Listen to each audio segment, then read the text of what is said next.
model pembelajaran SD. Ya, terima kasih kehadirannya. Baik, semua sudah sarapan? Sudah siap untuk memulai perkuliahan? Baik, terima kasih. Sebelumnya, Ibu akan mengecek kehadiran dulu ya. Siapa yang hari ini sudah hadir? Ada. Kenapa? Ada kabar tidak? Orang yang sudah? Oh, sakit. Baiklah. Ya. Kalau memang misalkan kalian sakit atau izin dan sebagainya, harap dikonfirmasikan minimal kepada ketua kelas. Ya, nanti kan ketua kelas yang menyampaikan kepada Ibu. Nah, sebelumnya Ibu akan menyampaikan aturan selama perkuliahan. Nah, selama perkuliahan harus kita sepakati bersama ya.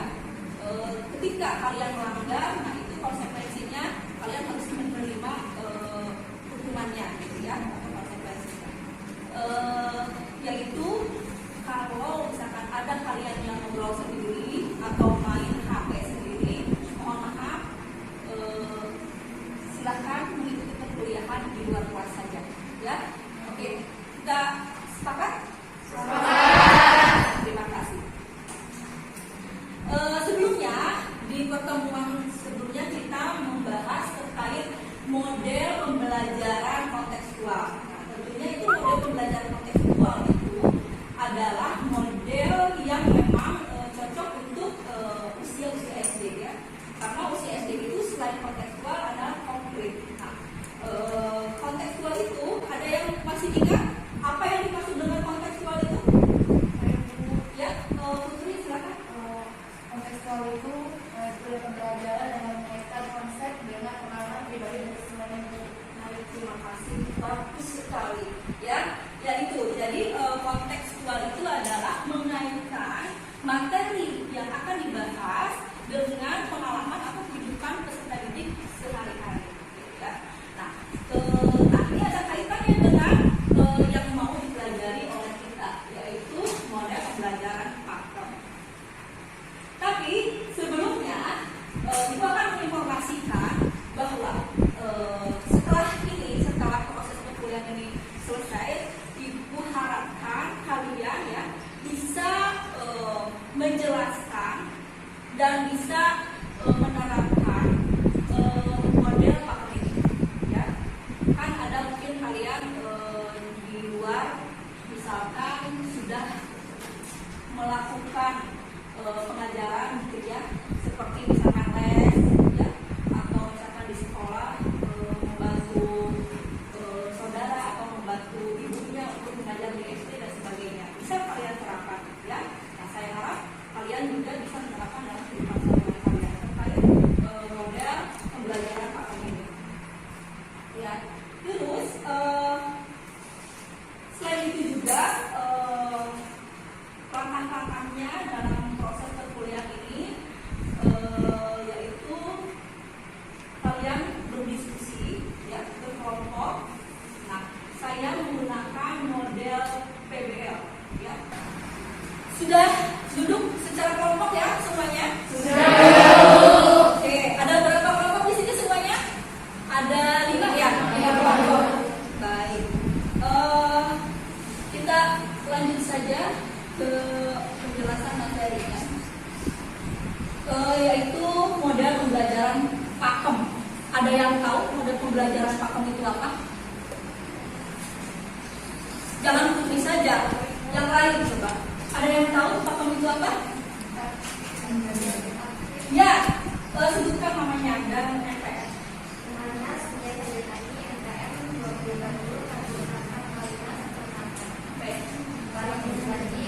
Partisipatif, aktif, kreatif, efektif, menyenangkan. Good, bagus.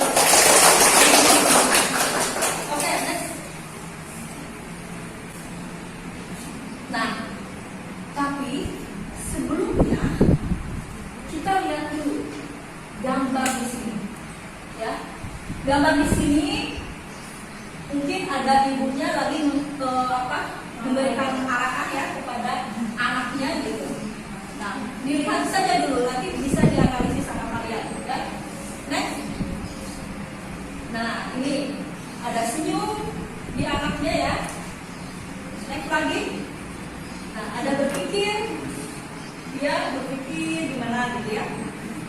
Terus next. Nah, ini ada ibunya yang membantu anaknya untuk menyusun puzzle. Selanjutnya, nah ini ada anak yang seperti ini nih. Nah, nanti kita analisis, ya. Oke. Kembali ke awal tadi gambar yang tadi. Nah, ini bisa kalian simpulkan dari gambar ini, mungkin gambar menunjukkan seperti apa? Ibunya tahu tapi kita sendiri ada salah Siapa satu orang aja? Silakan. Menurut saya gambar ini memberikan informasi kalau saat kegiatan pembelajaran orang tua memberikan informasi kepada anaknya, tapi dengan cara yang tidak baik, dengan cara yang dia seperti marah-marah ketika anak tidak tahu. Berarti anak itu belajar walaupun dibimbing oleh orang tua, tetapi dalam keadaan tertekan, iya kan? Iya. Itu tertekan. Nah, selanjutnya, nah ini dia belajar tanpa bimbingan orang tua. Bagaimana? Ada analisis bisa menyimpulkan dari gambar ini? Silakan yang lain. Jangan malu-malu.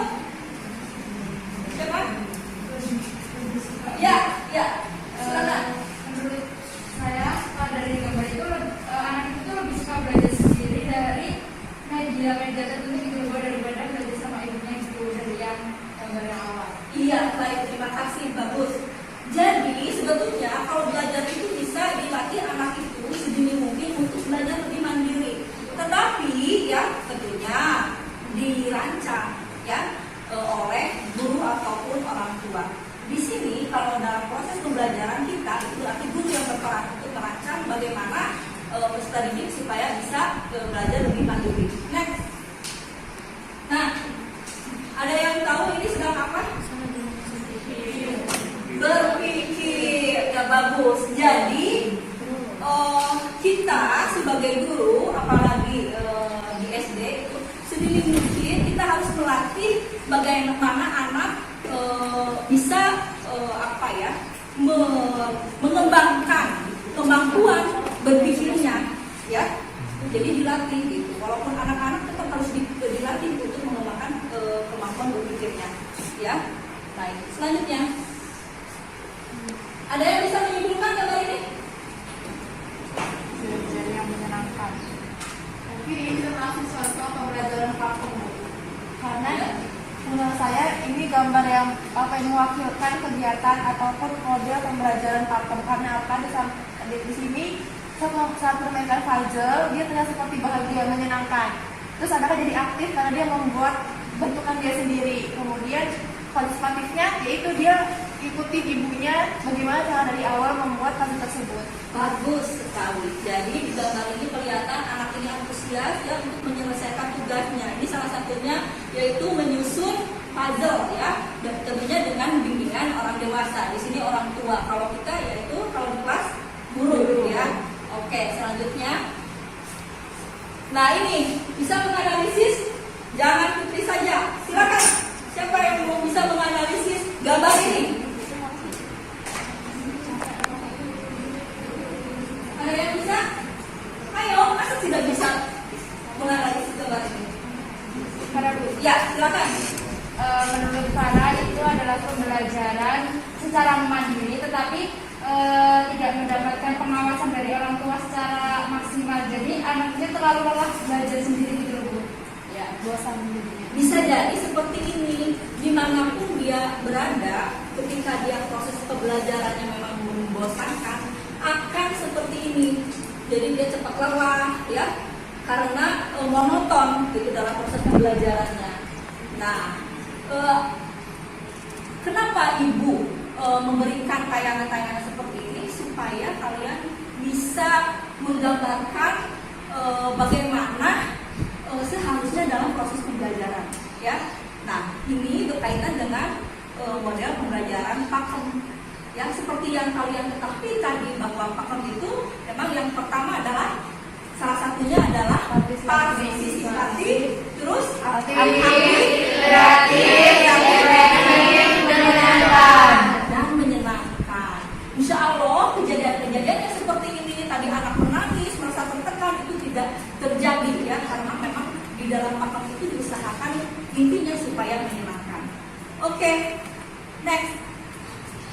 Ya, nah di sini dapat kalian lihat ya, pakem itu ada partisipatif. Kalau partisipatif itu adalah pembelajaran yang melibatkan siswa dalam kegiatan pembelajaran secara optimal. Jadi maksudnya itu student center ya, lebih condong ke berpusat kepada siswa dibanding teacher center atau berpusat pada guru. Jadi dioptimalkan dari berbagai kegiatan difokuskan kepada siswa yang aktif, ya.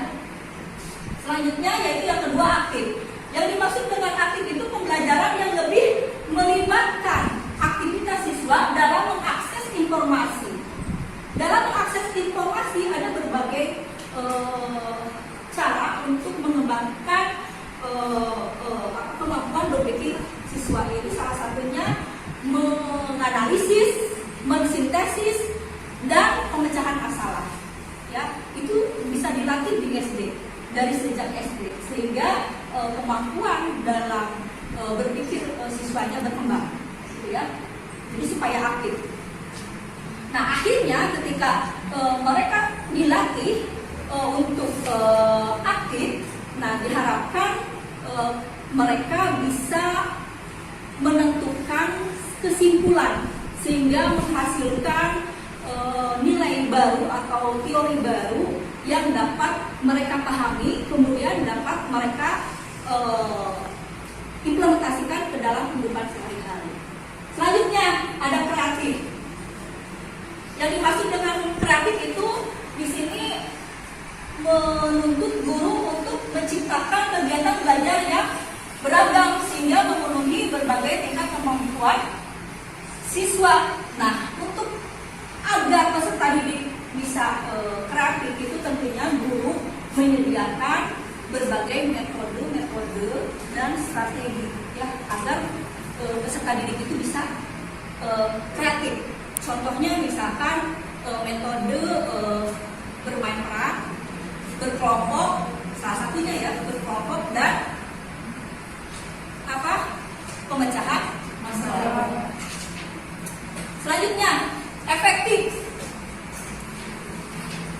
Efektif itu ada yang tahu apa efektif? Tepat guna. Kalau di sini berarti kalau proses pembelajaran itu berarti kita kan merancang proses pembelajaran itu agar bisa mencapai tujuan pembelajaran. Nah, di sini tentunya yang dimaksud dengan efektif itu adalah pembelajaran yang sesuai dengan tujuan pembelajaran. Berarti kompetensi siswa yang diharapkan harus bisa muncul dari proses pembelajaran ini, gitu ya. Selanjutnya menyenangkan. Tentunya kalau menyenangkan yaitu pembelajaran yang benar-benar menyenangkan. Di sini menciptakan guru suasana yang demokratis, lebih demokratis ya. Terus tanpa ada beban, tanpa ada tekanan seperti yang digambarkan. Kalau ada tekanan, ya boro-boro mau mengerti, boro-boro mau belajar, boro-boro mencapai tujuan pembelajaran, ya. Nah, jadi gitu. Jadi justru akan mempersulit kita dalam untuk mencapai tujuan pembelajaran. Jadi dalam proses pembelajaran model pembelajaran pakem ini ada 5 ya yang harus dimunculkan selama proses pembelajaran. Oke, ada yang bertanya? Sebelum Ibu lanjutkan, baik kalau tidak ada, next. Nah, di sini ada 4 aspek model pembelajaran pakem. Ya, yang pertama adalah pengalaman, yang kedua adalah komunikasi, yang ketiga adalah interaksi, yang keempat adalah refleksi. Ya, ada yang tahu yang dimaksud dengan pengalaman itu apa? Dalam proses pembelajaran pakem. Siapa yang tahu yang dimaksud dengan pengalaman itu apa? Sesuatu yang pernah dialami oleh siswanya atau peserta didik. Jadi begini, yang dimaksud dengan pengalaman itu adalah ya diusahakan peserta didik itu dilatih untuk bisa belajar lebih mandiri, ya. Tentunya dilatih dengan berbagai pengalaman, yaitu pengalamannya itu bisa menggunakan seperti dengan cara bereksperimen, demonstrasi, wawancara, gitu ya, percobaan atau penemuan atau inquiry ya, dan lain-lain. Intinya peserta didik itu harus memang benar-benar dalam proses pembelajaran itu dia mempunyai pengalaman-pengalaman yang nantinya akan membantu peserta didik untuk lebih bisa memahami konsep dan ketika ada proses retensi yang lebih lama di dalam memori peserta didik. Ya. Retensi itu maksudnya informasi yang tersimpan dalam memori peserta didik lebih lama, ya, tersimpan lebih lama. Yang kedua, komunikasi. Nah, dalam komunikasi itu tentunya di dalam proses pembelajaran sangat penting sekali ya.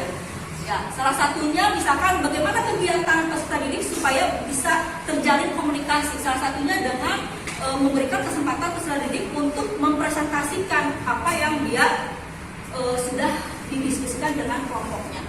Selanjutnya, mengungkapkan pendapat atau ide atau gagasan itu salah satu dari bentuk kegiatan-kegiatan komunikasi, ya. Bisa yang lain-lainnya juga.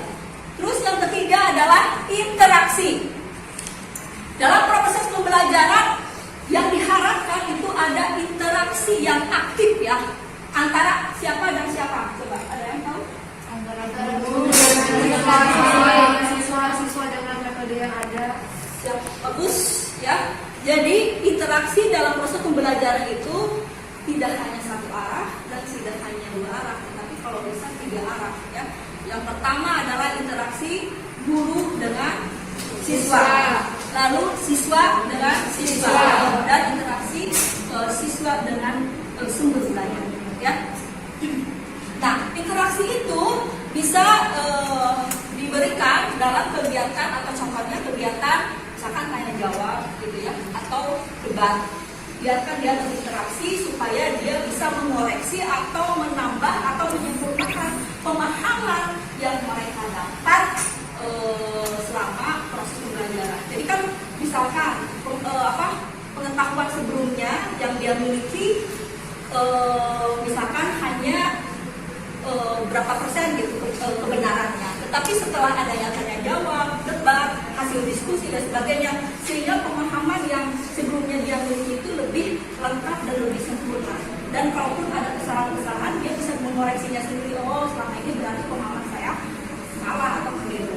Selanjutnya ada refleksi. Refleksi itu adalah memikirkan kembali. Nah, maksudnya itu biarkan peserta didik untuk memikirkan kembali apa yang telah mereka perbuat selama proses pembelajaran. Apakah ada kesalahan konsep, ya, miskonsepsi atau pemahaman konsepnya, atau tidak. Nah, di sini biarkan merefleksi peserta didik untuk memikirkan kembali apa yang pengetahuan yang mereka dapat selama proses pembelajaran. Nah, itu ya. Next. Nah, jadi ada ciri-ciri model pembelajaran pakam. Yang pertama, praktek dan bekerja dalam tim, tentunya kelompok, ya sudah jelas itu ya, karena harus ada proses kerjasama, ya, nah atau diskusi. Yang kedua adalah memanfaatkan lingkungan sekitar. Nah itu untuk lebih konkret itu bisa memanfaatkan lingkungan sekitar sebagai bahan ajar nantinya di kelas, ya.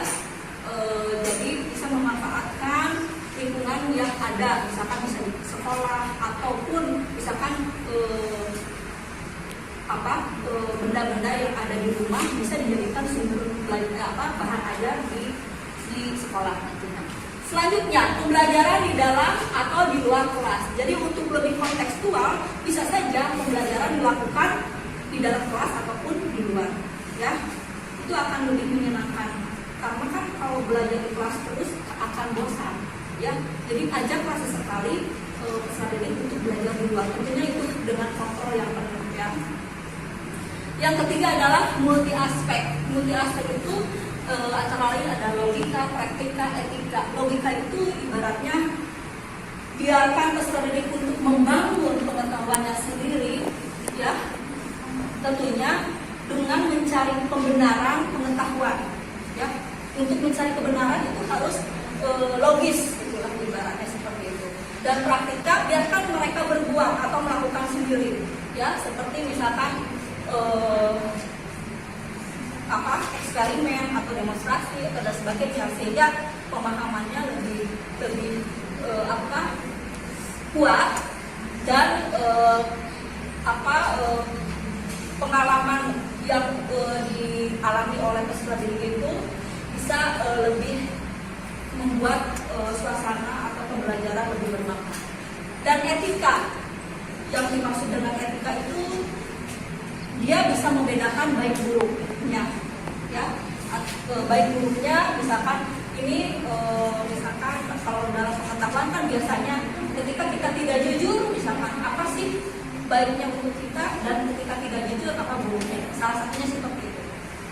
Nah kalau di IPA misalkan dia bisa membedakan antara baik dan buruk. Etika itu kan kebiasaan bagaimana bersikap, dia menilai sesuatu mana yang baik, mana yang buruk kan.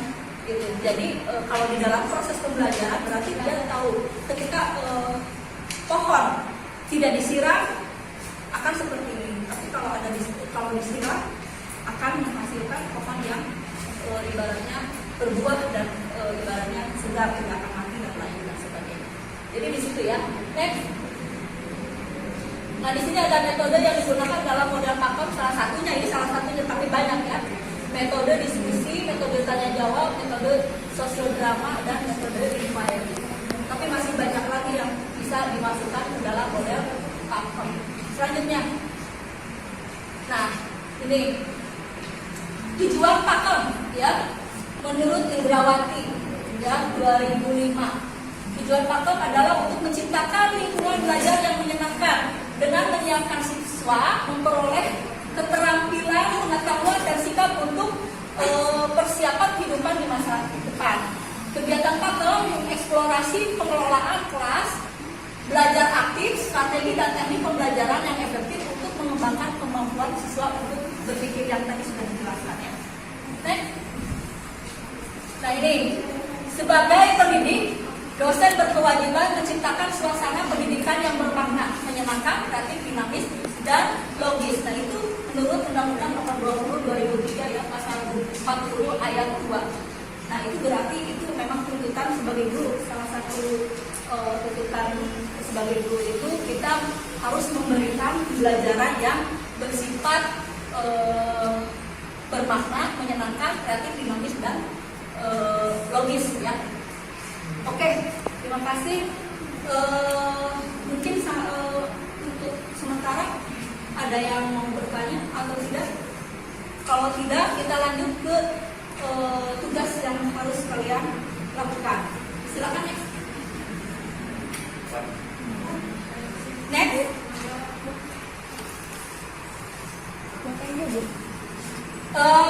Nah ini berkelompok ya.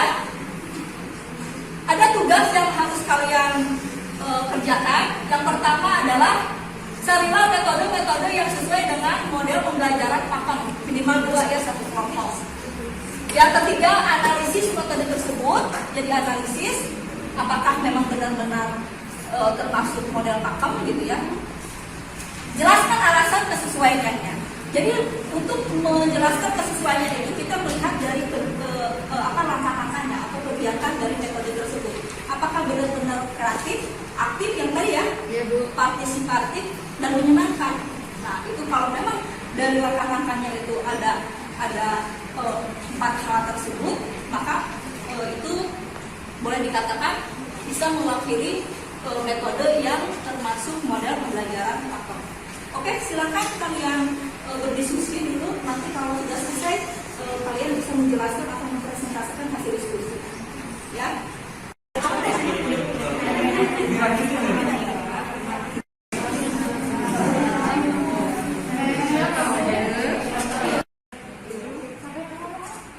Ya baik, kalau sudah didiskusikan semuanya, coba nanti saya tunjuk ya untuk menjelaskan alasan mengapa metode yang kalian pilih Nah, yang pertama kali silakan kelompok ini. Silakan untuk mengemukakan metode apa yang termasuk metode faktor model faktor, terus alasannya apa? Silakan. Jadi kelompok kami pilih metode tanya jawab.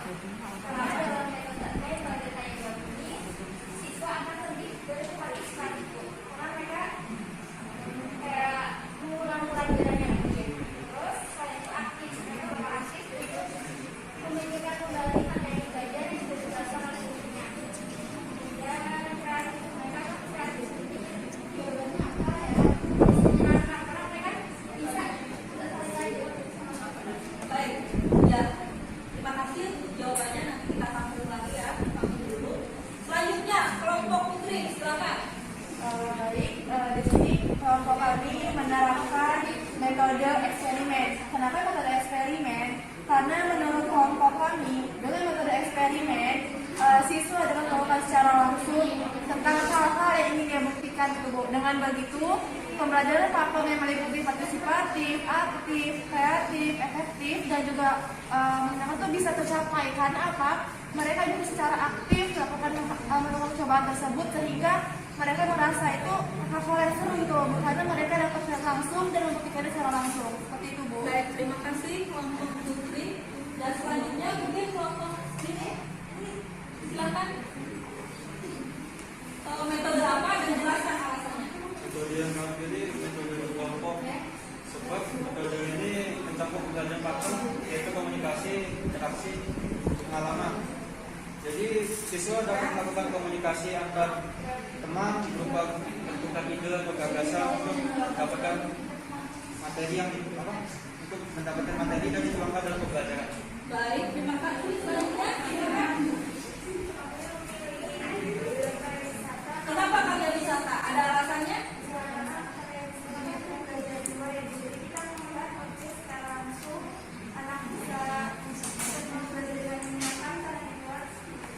Lebih kontekstual dan konkret, ya. Oke, selanjutnya satu lagi. kelompok kami memilih dengan metode diskusi. Diskusi itu ada aktif, kreatif, dan menyenangkan. Kalau aktif itu Bu, karena adanya mengajukan pertanyaan yang menentang. Kalau kreatif itu mampu menciptakan kegiatan belajar yang beragam. Kalau menyenangkan itu siswa mampu meningkatkan beragam berpikir kritis dan memecahkan masalah. Good. Terima kasih. Ya, memang benar. Tadi berarti ada 5 metode ya, yang termasuk sebetulnya masih banyak ya sebetulnya. Yang pertama apa? Metode apa? Tanya jawab. Yang kedua? Diskusi. Yang ketiga? Tanya wisata. Yang keempat? Berkelompok. Yang ke? Eksperimen. Ya. Tapi sebetulnya kalau berkelompok hampir sama dengan berdiskusi ya. Oke, nggak apa-apa. Oke, terima kasih. Jawabannya sudah benar dan analisisnya sudah cukup ya. Mewakili berarti dari kelima metode yang kalian sebutkan itu adalah merupakan perwakilan dari model pembelajaran faktor. Yaitu apa faktor itu? Partisipatif, aktif, kreatif, efektif, dan menyenangkan. Baik, terima kasih. Tadi mungkin kalian sudah menjelaskan hasil diskusi kalian, yaitu metode-metode yang termasuk ke dalam model pembelajaran faktor ya. Tapi sebelum kita tutup, saya ingin mengetahui pemahaman kalian sejauh mana terhadap materi yang sudah disampaikan tadi ya. Jadi apa sih yang disebut dengan model pembelajaran faktor itu?